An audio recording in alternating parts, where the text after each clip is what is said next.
Hello. Good evening, friends. Let me just update the stream title. And we'll get started.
Okay.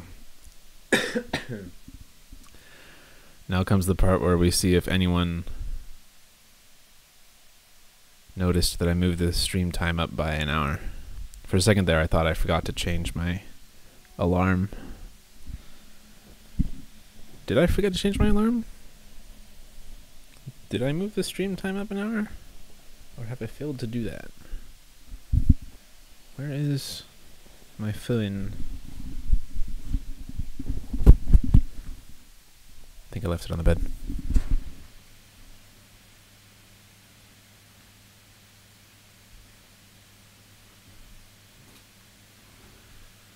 I mean, it's 7, like I said.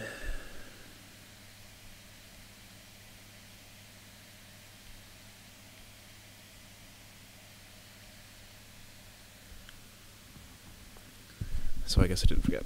Okay. Still. Okay. I must be going crazy. That's why I don't remember changing the time. It's because I changed it 2 days ago. Alright, it's going to be a 3-chapter kind of night, I think. We open up with the frame, as promised. Chapter 25. Interlude. Eager for reasons. Quoth gestured for Chronicler to set down his pen and stretched, lacing his fingers together above his head. It's been a long time since I remembered that, he said. If you are eager to find the reason I became the Quoth they tell stories about, you could look there, I suppose. Chronicler's forehead wrinkled. What do you mean exactly? Quoth paused for a long moment, looking down at his hands. Do you know how many times I've been beaten over the course of my life? Chronicler shook his head. Looking up, Quoth grinned and tossed his shoulders in a nonchalant shrug. Neither do I. You'd think that sort of thing would stick in a person's mind. You'd think I would remember how many bones I've had broken. You'd think I'd remember the stitches and bandages. He shook his head. I don't. I remember that young boy sobbing in the dark. Clear as a bell after all these years. Chronicler frowned. You said yourself that there was nothing you could have done. I could have, Quoth said seriously, and I didn't. I made my choice, and I regret it to this day. Bones mend. Regret stays with you forever. Quoth pushed himself away from the table. That's enough of Tarbian's darker side, I imagine. He came to his feet and gave a great stretch, arms over his head. Why, Reshi? The words poured out of Bast in a sudden gush. Why did you stay there when it was so awful? Quoth nodded to himself, as if he had been expecting the question. Where else was there for me to go, Bast? Everyone I knew was dead. Not everyone, Bast insisted. There was a Benthie, you could have gone to him. Hallowfell was hundreds of miles away, Bast, Quoth said wearily as he wandered to the other side of the room and moved behind the bar. Hundreds of miles without my father's maps to guide me. Hundreds of miles without wagons to ride or sleep in. Without help of any sort, or money, or shoes. Not an impossible journey, I suppose, but for a young child still numb with the shock of losing his parents. Quoth shook his head. No. In Tarbian, at least, I could beg or steal. I'd managed to survive in the forest for a summer, barely, but over the winter, he shook his head, I would have starved or frozen to death. Standing at the bar, Quoth filled his mug and began to add pinches of spice from several small containers, then walked toward the great stone fireplace, a thoughtful expression on his face. You're right, of course. Anywhere would have been better than Tarbian. He shrugged, facing the fire. But we are all creatures of habit. It is far too easy to stay in the familiar ruts we dig for ourselves. Perhaps I even viewed it as fair. My punishment for not being there to help when the Kandrian came. My punishment for not dying when I should have, with the rest of my family. Bast opened his mouth, then closed it and looked down at the tabletop, frowning. Quoth looked over his shoulder and gave a gentle smile. I'm not saying it's rational, Bast. Emotions by their very nature are not reasonable things. I don't feel that way now, but back then I did. I remember. He turned back to the fire. Ben's training has given me a memory so clean and sharp I have to be careful not to cut myself sometimes. Quoth took a mulling stone from the fire and dropped it into his wooden mug. It sank with a sharp hiss. The smell of searing clove and nutmeg filled the room. Quoth stirred his cider with a long-handled spoon as he made his way back to the table. You must also remember that I was not in my right mind. Much of me was still in shock, sleeping if you will. I needed something or someone to wake me up. He nodded to Chronicler, who casually shook his writing hand to loosen it, then unstoppered his inkwell. Quoth leaned back in his seat. I needed to be reminded of things I had forgotten. I needed a reason to leave. It was years before I met someone who could do these things. He smiled at Chronicler. Before I met Scarpy.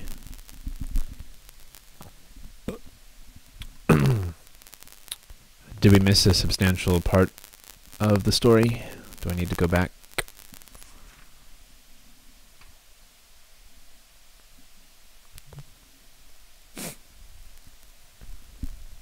Do we need to go back to Quoth took a mulling stone? Do we need to go back to Quoth look over his shoulder?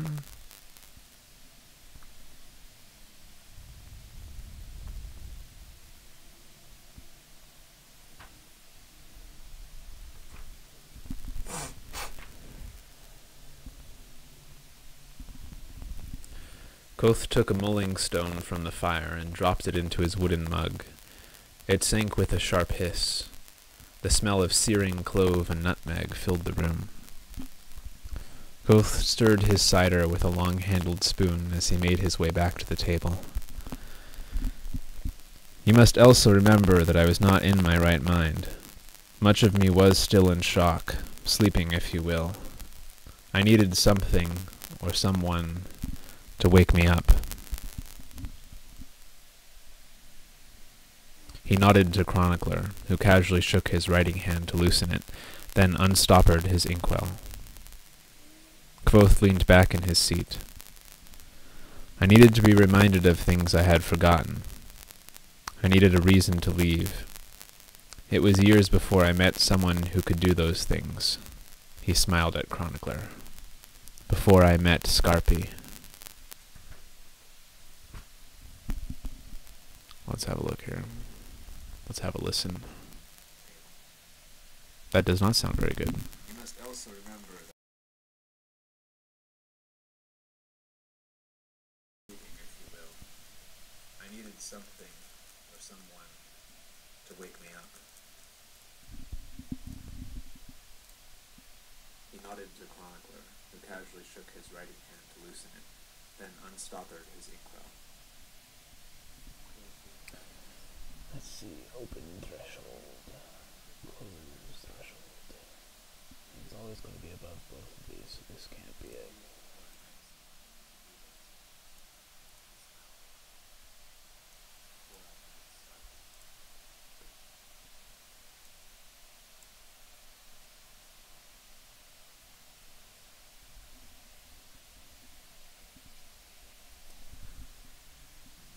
There's a huge delay between me and my own review of this stream, so I can't hear what the audio sounds like now, but I'm going to keep going for a little bit and then I'll check again.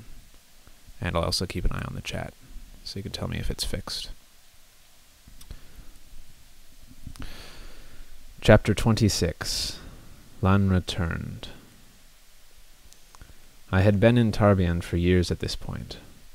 3 birthdays had slipped by unnoticed, and I was just past 15. Boop. I knew how to survive waterside. I had become an accomplished beggar and thief. Locks and pockets opened to my touch. I knew which pawn shops bought goods from Uncle with no questions asked. I was still ragged and frequently hungry, but I was in no real danger of starving. I had been slowly building my rainy day money. Even after a hard winter that had frequently forced me to pay for a warm spot to sleep, my hoard was over 20 iron pennies. It was like a dragon's treasure to me. I had grown comfortable there. But aside from the desire to add to my rainy day money, I had nothing to live for, nothing driving me. Nothing to look forward to. My days were spent looking for things to steal and ways to entertain myself. But that had changed a few days earlier in Trappist's basement. I had heard a young girl speaking in an odd voice about a storyteller who spent all his time in a dockside bar called the Half-Mast. Apparently, every 6th bell, he told a story. Any story you asked for, he knew. What's more, she said that he had a bet going. If he didn't know your story, he would give you a whole talent. I thought about what the girl had said for the rest of the day. I doubted it was true, but I couldn't help thinking about what I could do with the whole silver talent. I could buy shoes, and maybe a knife, give money to Trappist, and still double my rainy day fund. Even if the girl was lying about the bet, I was still interested. Entertainment was hard to come by on the streets. Occasionally, some ragamuffin troupe would mum a play on a street corner, or I'd hear a fiddler in a pub, but most real entertainment cost money, and my hard-won pennies were too precious to squander. But there was a problem. Dockside wasn't safe for me. I should explain. More than a year before, I had seen Pike walking down the street. It had been the first time I'd seen him since my first day in Tarbian, when he and his friends had jumped me in that alley and destroyed my father's loot. I followed him carefully for the better part of a day, keeping my distance and staying in the shadows. Eventually, he went home to a little box alley dockside, where he had his own version of my secret place. His was a nest of broken crates he had cobbled together to keep the weather off. I perched on the roof all night, waiting until he left the next morning.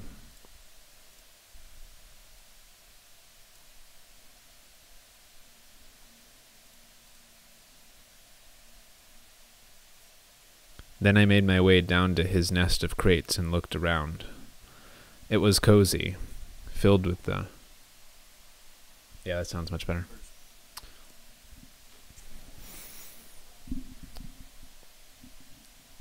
It was cozy, filled with the accumulated small possessions of several years. He had a bottle of beer, which I drank. There was also half a cheese that I ate, and a shirt that I stole, as it was slightly less raggedy than my own. Further searching revealed various odds and ends, a candle, a ball of string, some marbles.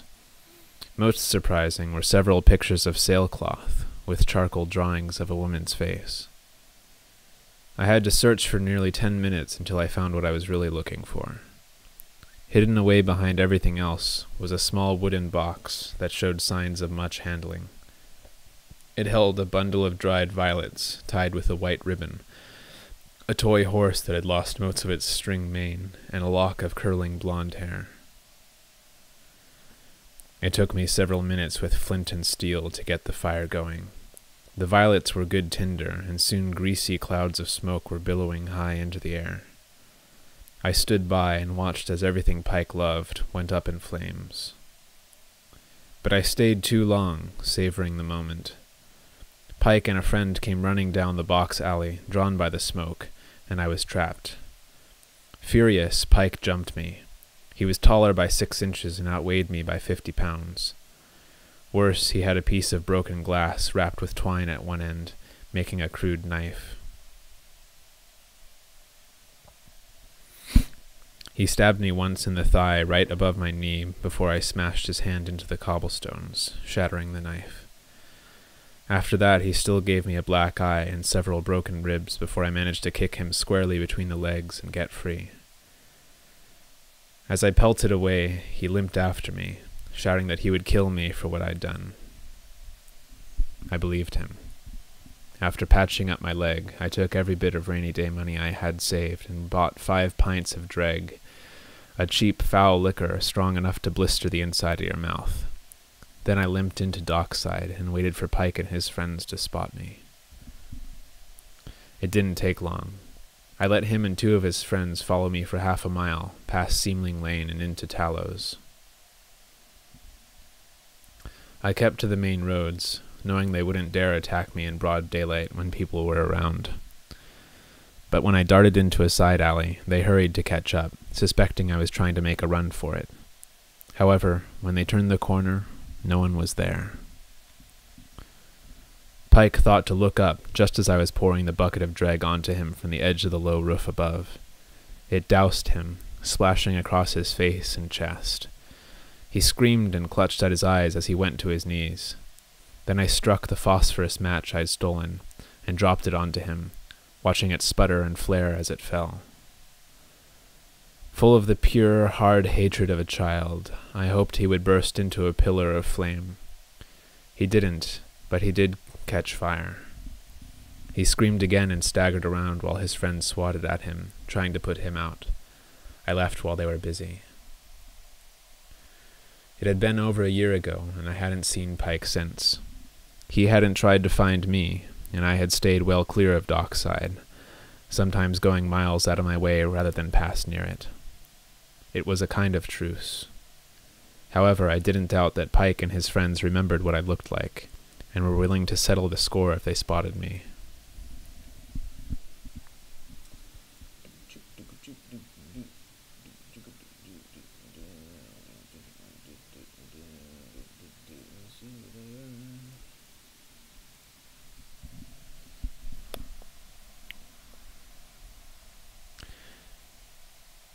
After thinking it over, I decided it was too dangerous.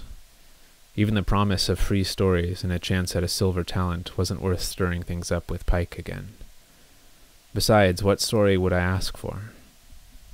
The question rolled around in my head for the next few days. What story would I ask for? I jostled up against a dock worker and was cuffed away before I could get my hand all the way into his pocket. What story? I begged on the street corner opposite the Talon Church. What story? I stole 3 loaves of bread and took 2 of them down to Trappist as a gift. What story? Then, as I lay on the rooftops in my secret place where 3 roofs met, it came to me just as I was about to drift off to sleep.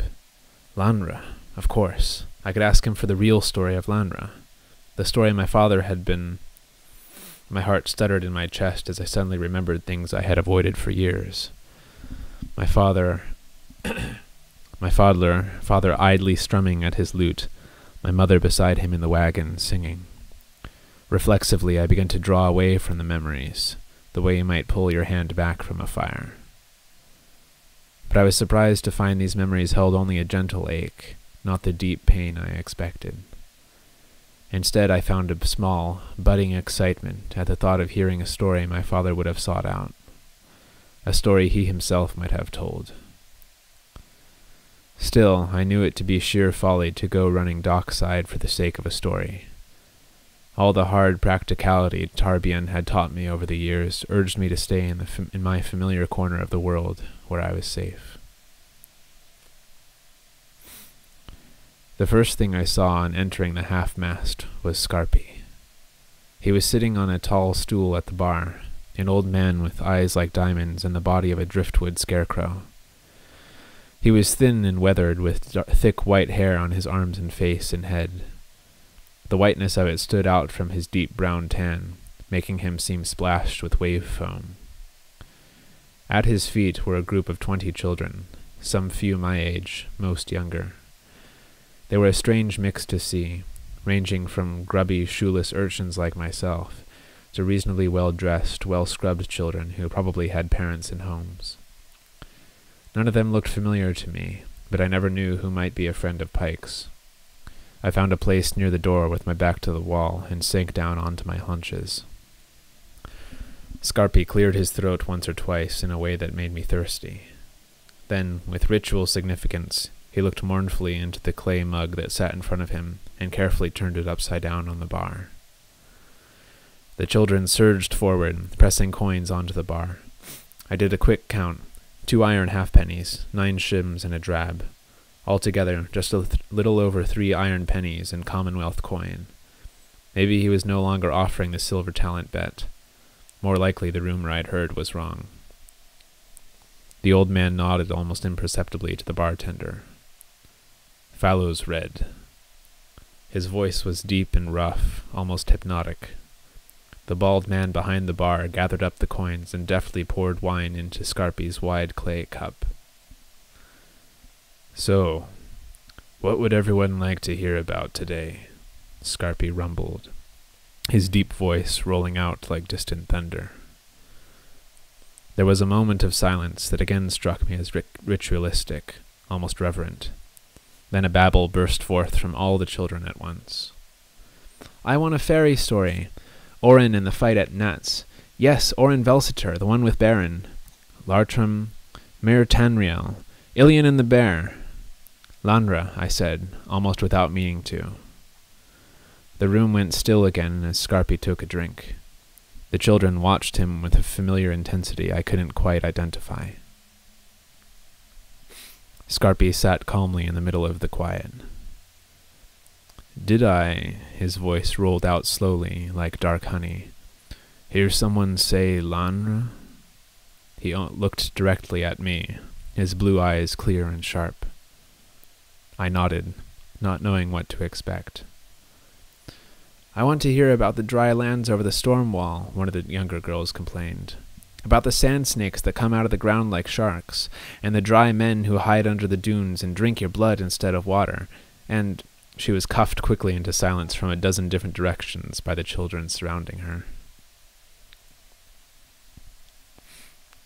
Silence fell sharply as Scarpi took another drink. Watching the children as they watched Scarpi, I realized what they reminded me of. A person anxiously watching a clock. I guessed that when the old man's drink was gone, the story he told would be over as well. Scarpi took another drink, no more than a sip this time, then set his cup down and pivoted on his stool to face us. "Who would like to hear the story of a man who lost his eye and gained a better sight?" Something about the tone of his voice or the reaction of the other children told me this was a purely rhetorical question.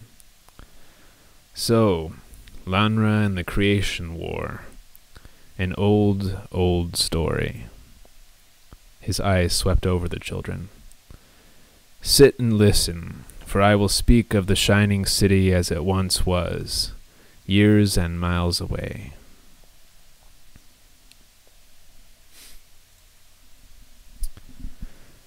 I'm doing my best imitation of the narrator from Bastion. I'm not going to do it for the whole story, I'm afraid.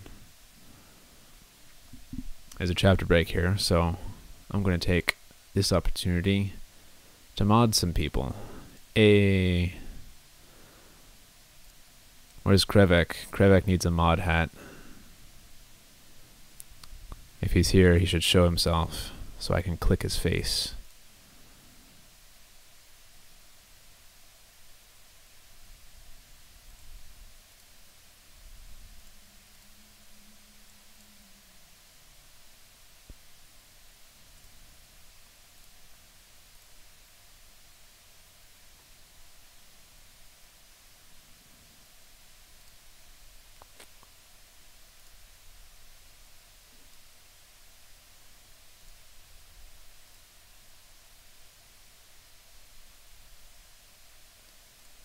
I can't unban.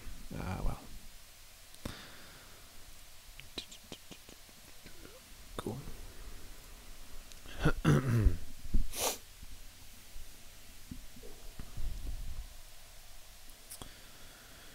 Once, years and miles away, there was a Mir Tariniel, the shining city. It sat among the tall mountains of the world like a gem on the crown of a king.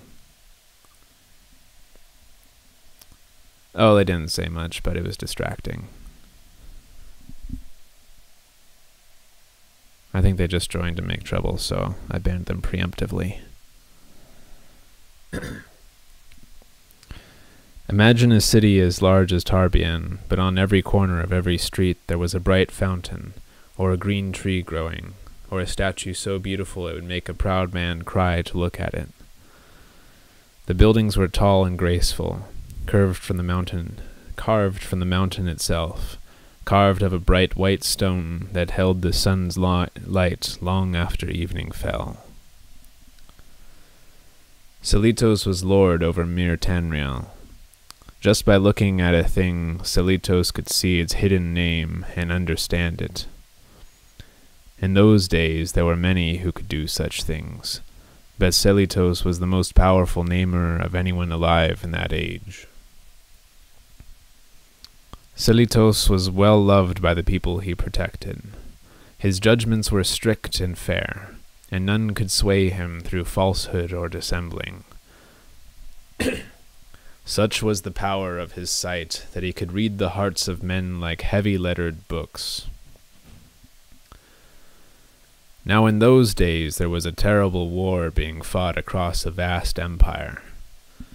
The war was called the Creation War, and the empire was called Ergen. And despite the fact that the world has never seen an empire as grand or a war so terrible, both of them only live in stories now. Even history books that mentioned them as doubtful rumor have long since crumbled into dust. The war had lasted so long that folk could hardly remember a time when the sky wasn't dark with the smoke of burning towns. Once there had been hundreds of proud cities scattered through the empire. Now there were merely ruins littered with the bodies of the dead. Famine and plague were everywhere, and in some places there was such despair that mothers could no longer muster enough hope to give their children names. But 8 cities remained. They were Balin, Antis, Viret, Tinusa, Emlyn, and the twin cities of Marilla and Morella. Probably sounds like a good idea to name them Marilla and Morella on paper.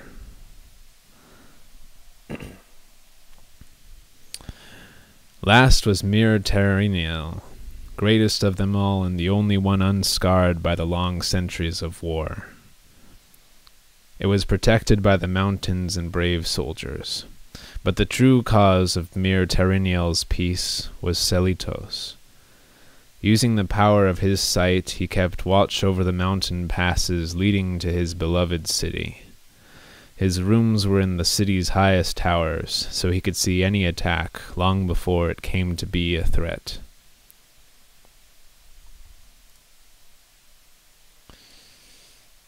Boom. The other 7 cities, lacking Selitos' power, found their safety elsewhere. They put their trust in thick walls, in stone and steel. They put their trust in strength of arm, in valor and bravery and blood, and so they put their trust in Lanra.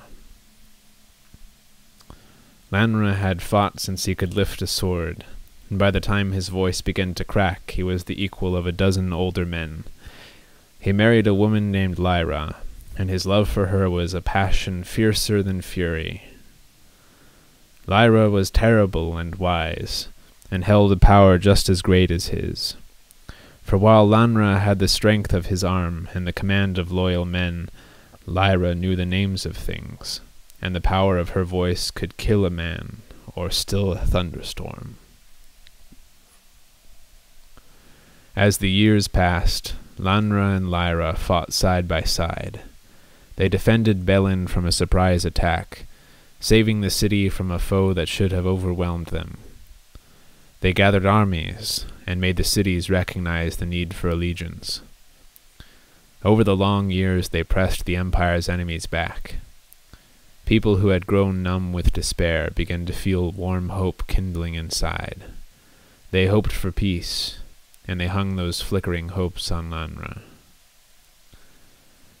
Then came the Black of Drossen Tor. Black meant battle in the language of the time, and at Drossen Tor there was the largest and most terrible battle of this large and terrible war.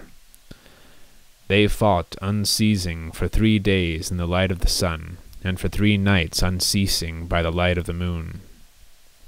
Neither side could defeat the other, and both were unwilling to retreat. Of the battle itself I have only one thing to say. More people died at Drossen Tor than there are living in the world today.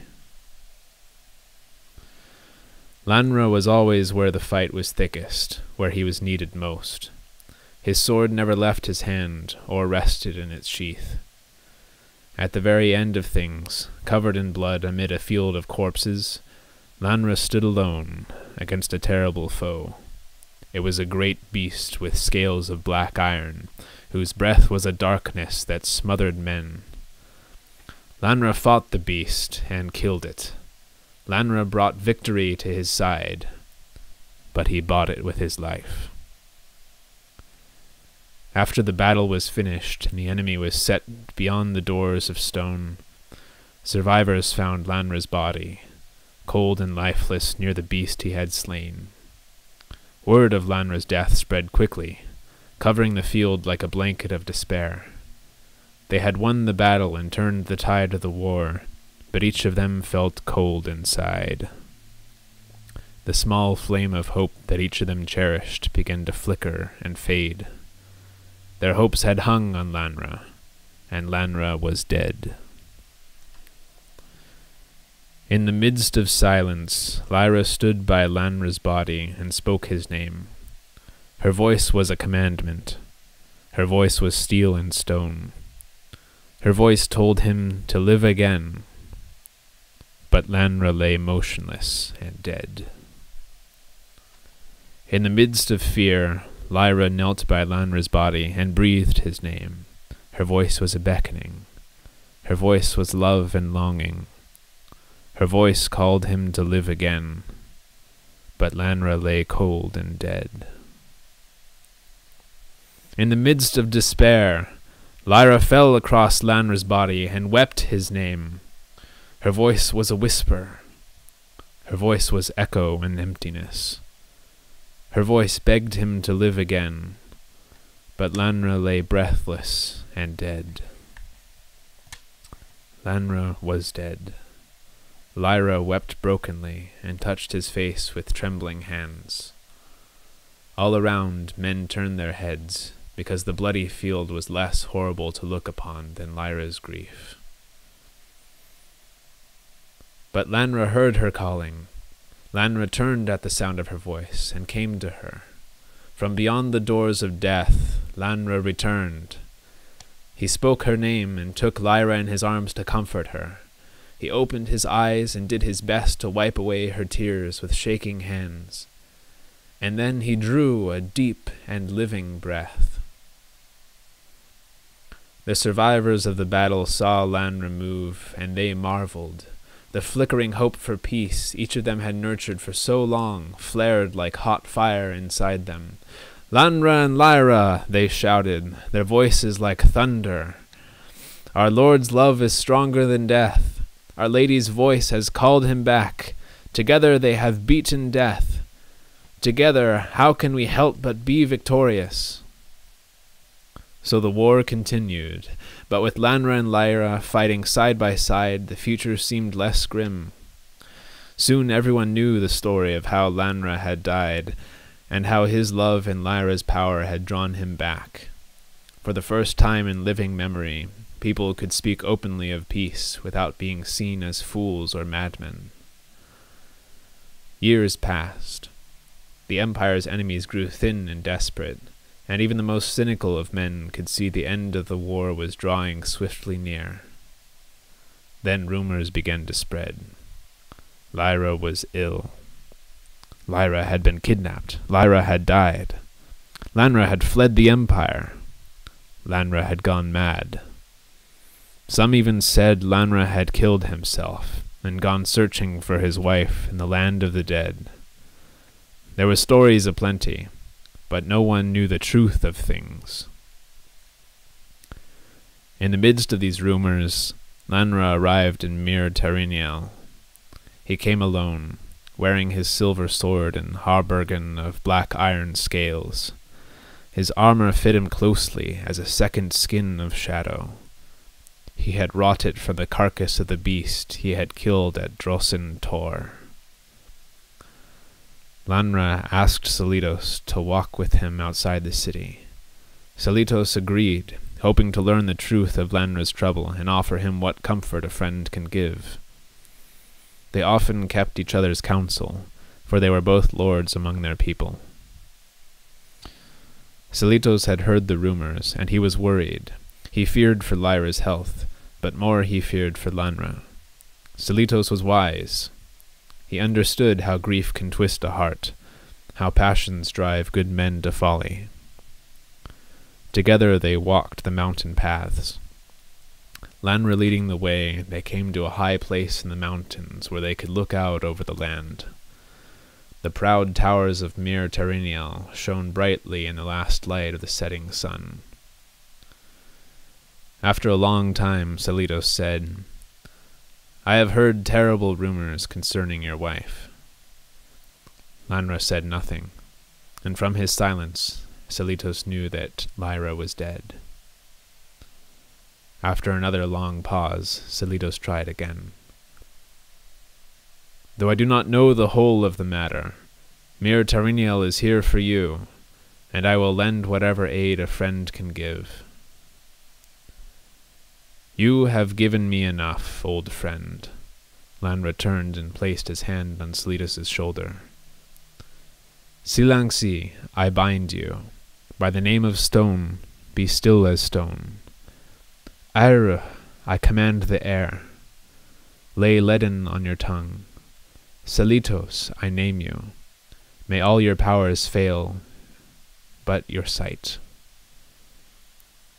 Selitos knew that in all the world there were only 3 people who could match his skill in names: Aleph, Yax, and Lyra.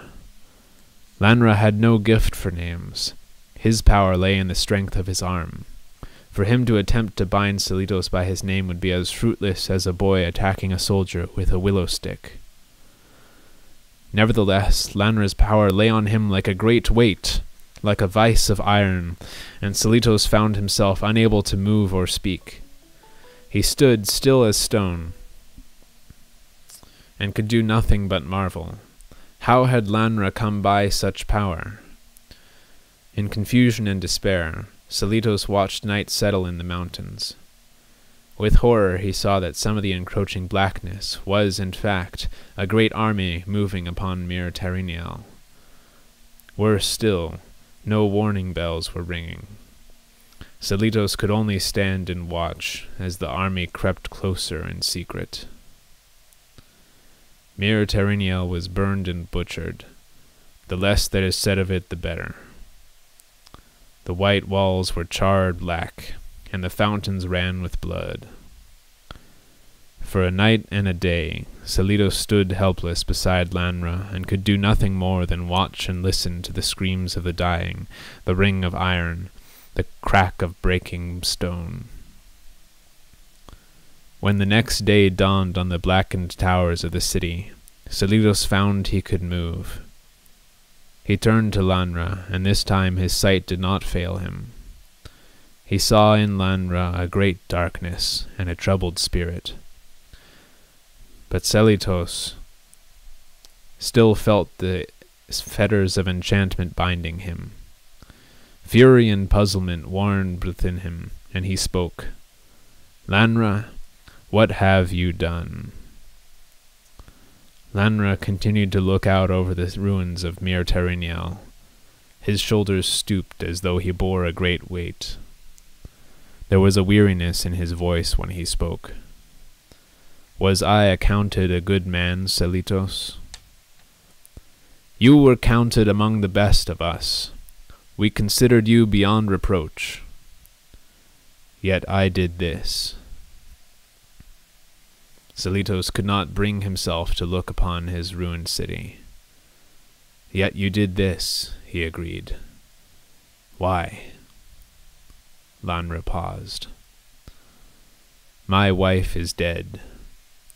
Deceit and treachery brought me to it, but her death is on my hands." He swallowed and turned to look out over the land. Selitos followed his eyes. From the vantage high in the mountains he saw plumes of dark smoke rising from the land below. Selitos knew with certainty and horror that Mir Teriniel was not the only city that had been destroyed. Lanra's allies had brought about the ruin of the last bastions of the empire. Lanra turned. "And I counted among the best." Lanra's face was terrible to look upon. Grief and despair had ravaged it. "I, considered wise and good, did all this!" He gestured wildly. "Imagine what unholy things a lesser man must hold within his secret heart." Lanra faced Mir Teriniel, and a sort of peace came over him. For them, at least, it is over. They are safe. Safe from the thousand evils of the everyday. Safe from the pains of an unjust fate. Selitos spoke softly. Safe from the joy and wonder. "There is no joy!" Lanra shouted in an awful voice. Stones shattered at the sound, and the sharp edges of echo came back to cut at them. "Any joy that grows here is quickly choked by weeds. I am not some monster who destroys out of a twisted pleasure. I sow salt because the choice is between weeds and nothing." Selitos saw nothing but emptiness behind his eyes. Selitos stopped to pick up a jagged shard of mountain glass, pointed at one end. "Will you kill me with a stone?" Lanra gave a hollow laugh.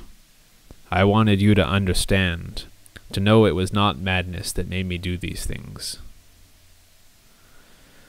"You are not mad," Selitos admitted. "I see no madness in you." "I hoped perhaps that you would join me in what I aim to do," Lanra spoke with a desperate longing in his voice. "This world is like a friend with a mortal wound. A bitter draught, given quickly, only eases pain." "Destroy the world?" Selitos said softly to himself. "You are not mad, Lanra. What grips you is something worse than madness. I cannot cure you." He fingered the needle-sharp point of the stone he held. "Will you kill me to cure me, old friend?" Lanra laughed again, terrible and wild. Then he looked at Selitos with sudden desperate hope in his hollow eyes. "Can you?" he asked. "Can you kill me, old friend?" Selitos, his eyes unveiled, looked at his friend. He saw how Lanra, nearly mad with grief, had sought the power to bring Lyra back to life again.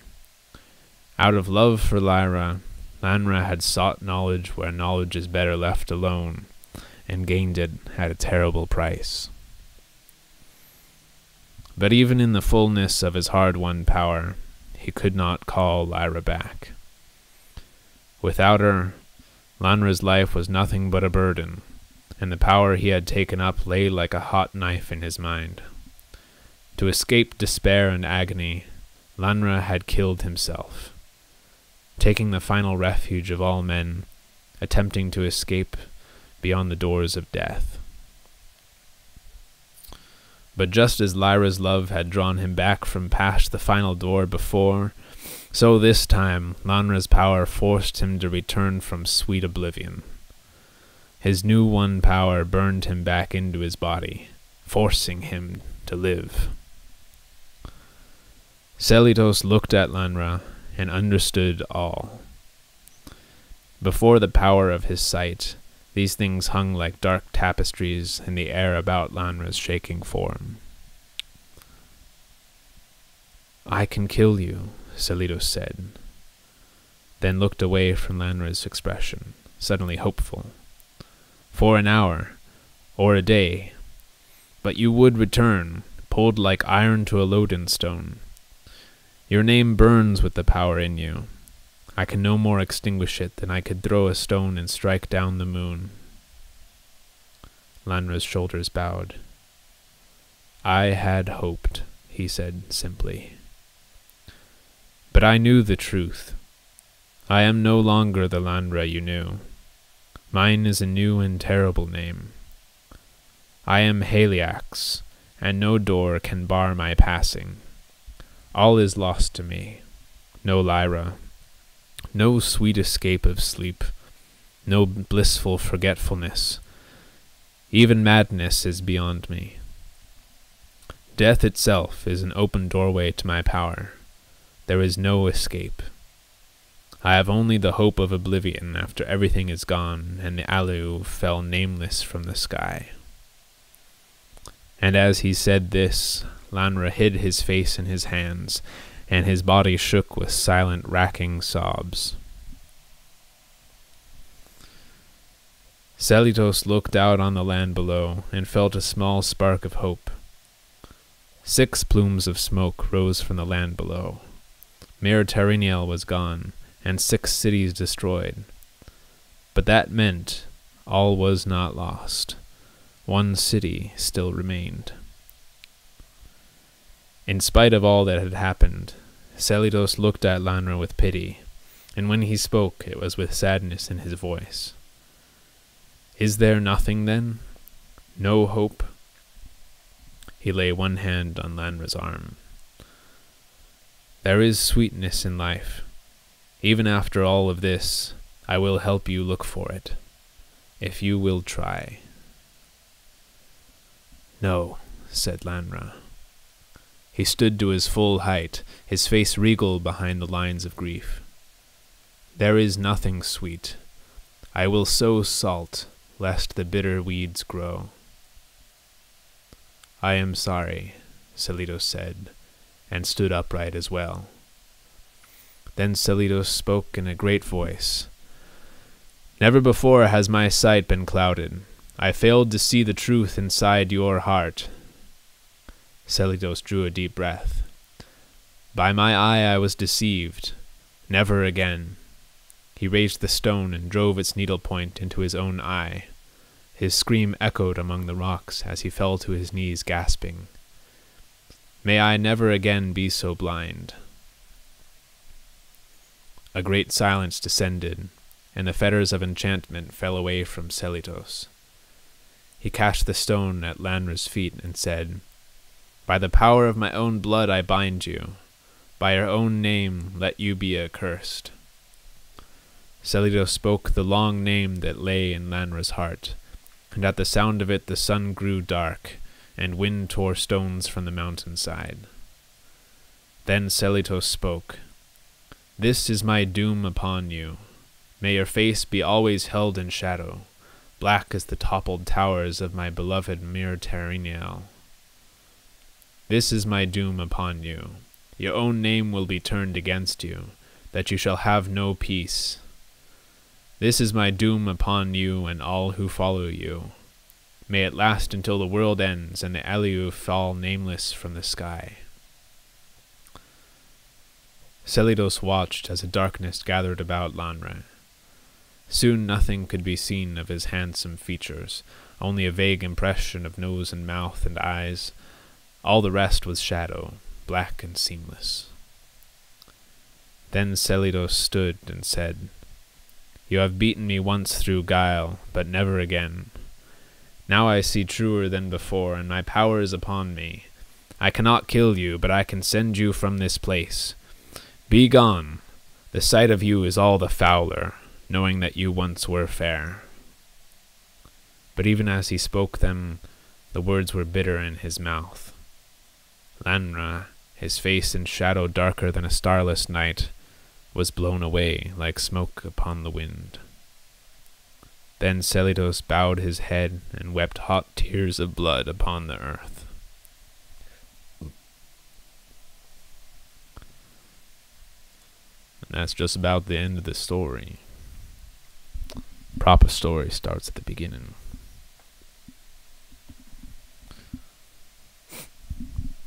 And then the kid fell to his death. I'm just fooling. Alright, I was lying about doing the voice the whole time. That was too much fun.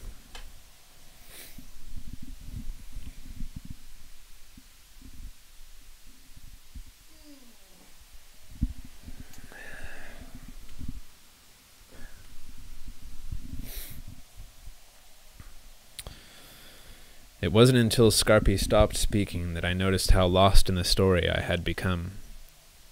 He tilted his head back and drained the last of the wine from his wide clay cup. He turned it upside down and set it on the bar with a dull thump of finality. There was a small clamor of questions, comments, pleas, and thanks from the children who had remained still as stones throughout the story. Scarpy made a small gesture to the barkeep, who set out a mug of beer as the children began to trickle out onto the street. I waited until the last of them had left before I approached him. He turned those diamond blue eyes on me, and I stammered, "Thank you. I wanted to thank you. My father would have loved that story. I broke off. I wanted to give you this." I brought out an iron halfpenny. I didn't know what was going on, so I didn't pay. My voice seemed rusty. This was probably more than I had spoken in a month. He looked closely at me. "Here are the rules," he said, ticking them off on his gnarled fingers. 1. Don't talk while I'm talking. 2. Give a small coin, if you have it to spare. He looked at the halfpenny on the bar. Not wanting to admit how much I needed it, I sought for something else to say. "Do you know many stories?" He smiled, and the network of lines that crossed his face turned to make themselves part of that smile. "I only know one story, but oftentimes small pieces seem to be stories themselves." He took a drink. "It's growing all around us, in the manor houses of the Keldim and in the workshops of the Keldar, over the storm wall and the great sand sea, in the low stone houses of the Adam, full of silent conversation, and sometimes," he smiled, "sometimes the story is growing in squalid backstreet bars, dockside and Tarbian." His bright eyes looked deep into me, as if I were a book that he could read. "There's no good story that doesn't touch the truth," I said, repeating something my father used to say, mostly to fill the silence. It felt strange talking to someone again. Strange, but good. There's as much truth here as anywhere, I suppose. It's too bad. The world could do with a little less truth and a little more. I trailed off, not knowing what I wanted more of.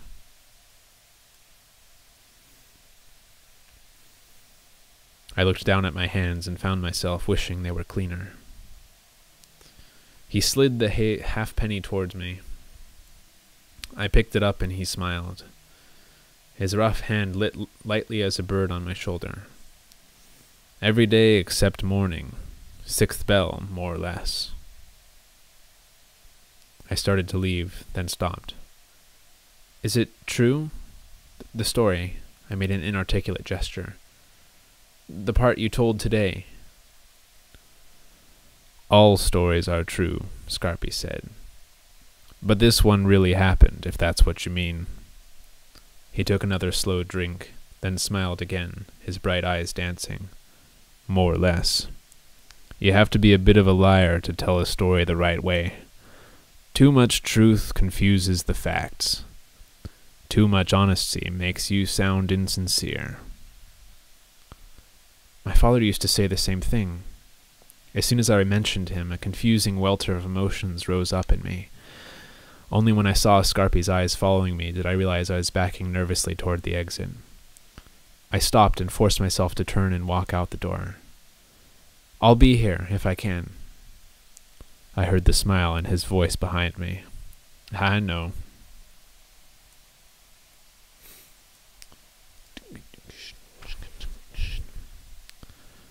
Well, I hope that was as fun to listen to as it was to read. I'm going to listen to... I get a feeling I'm going to have to do that voice a little more in coming chapters. So I'm going to listen to some of the narrator from Bastion, pick up on a couple more of his inflections, because that is a fun voice to do.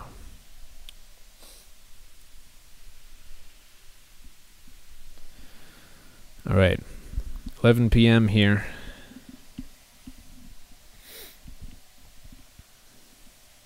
And I got a phone call to return and a shower to take and work in the morning. Thanks for tuning in, everyone. I'll see you tomorrow. Good night.